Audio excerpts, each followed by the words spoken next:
Banque Postale est en effet partie assez vite sur le mobile, et mobile opposé à donner un accès par l'Internet, ce qu'on appelait l'Internet banking pour les initiés, donc à partir d'un PC. Pourquoi? Tout d'abord parce que la Banque Postale, il faut le rappeler, c'est une banque jeune.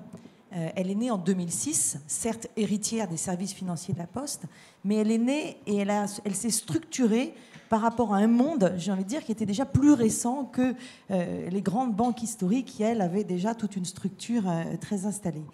Elle est née aussi dans cette logique de partenariat. Vous parliez de l'ouverture sur le monde. La Banque Postale, quand elle est arrivée, elle a bien vu qu'elle ne pourrait pas arriver à la complétude d'une offre aussi rapidement qu'elle le souhaitait si elle le faisait toute seule, en bâtissant petit à petit. Donc elle s'est associée très vite.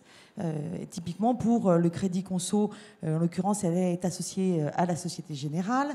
Pour l'assurance IARD, elle est associée à Groupama, etc., etc. Donc cette logique d'ouverture, de partage, de collaboration, elle est native, j'ai envie de dire, à la Banque Postale. Si je reviens sur les usages sur le mobile, la Banque Postale, c'est une banque qui était proche des gens et qui a une clientèle représentative de la France entière, hein, près de 11 millions de clients.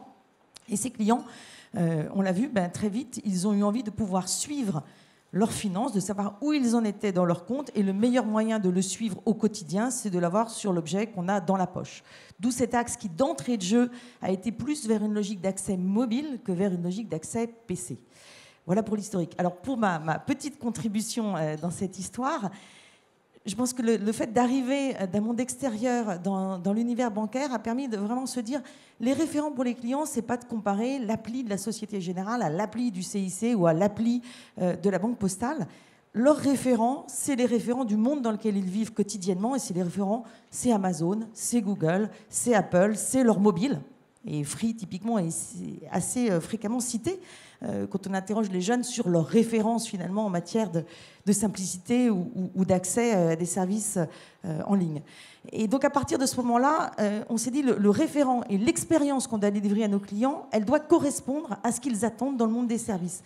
Quand je dis ça, il y a deux axes. Il y a un axe autour de la capacité à anticiper et à accompagner le client, et ça c'est très fort, et ça fait partie d'une des attentes prioritaires, c'est cette logique d'anticipation, de personnalisation.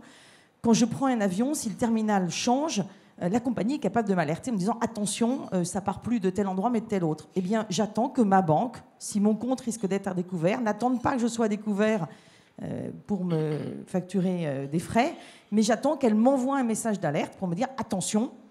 Si tes flux sont les mêmes que le mois précédent, tu vas être dans une situation difficile. C'est un exemple. C'est vraiment pour dire mes comparables, mes attentes, c'est le monde réel dans lequel je vis. Et toute cette logique d'accompagnement, de personnalisation, de coaching, de réactivité, de notification est une des exigences majeures des clients.